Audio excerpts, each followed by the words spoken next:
officiellement, il y a un jour de pré-rentrée, qui est la veille du jour de rentrée des classes. Après, ça fait quand même déjà quelques jours que les enseignants sont de retour sur l'école.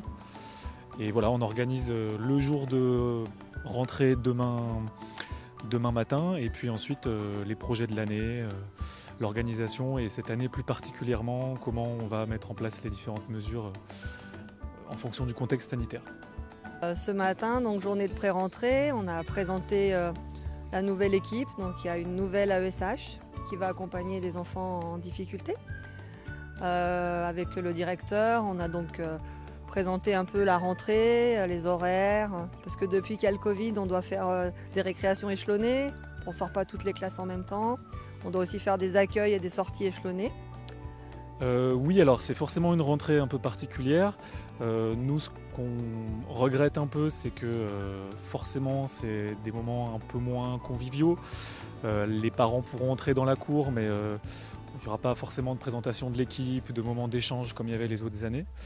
Voilà, pour respecter de manière évidente les mesures sanitaires.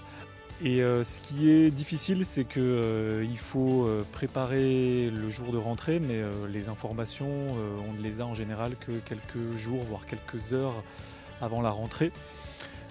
Donc on essaye de jongler avec ça. Par exemple, les parents, là, on a été obligé de leur donner les dernières modalités d'organisation hier, puisqu'on attendait d'avoir les dernières informations pour éviter d'avoir des consignes et ensuite de revenir dessus. Alors nous, on part sur le maximum, c'est-à-dire que on a une classe de découverte qui est prévue, des cycles natation, des projets artistiques et culturels, des sorties, donc on va essayer de faire tout ça.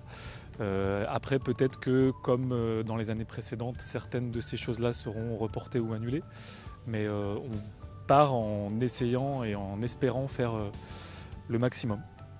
Gros travail aussi de préparation quand on a des classes de petits, là, de CP et CE1. Il y a beaucoup de choses à découper, préparer, puisqu'ils sont encore petits et qu'on doit préparer tous leurs cahiers, préparer les étiquettes de lecture.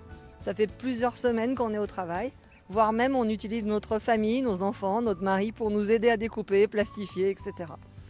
Mais bon, je suis ravie de ce que je fais et voilà. Et j'espère que la rentrée se passera bien.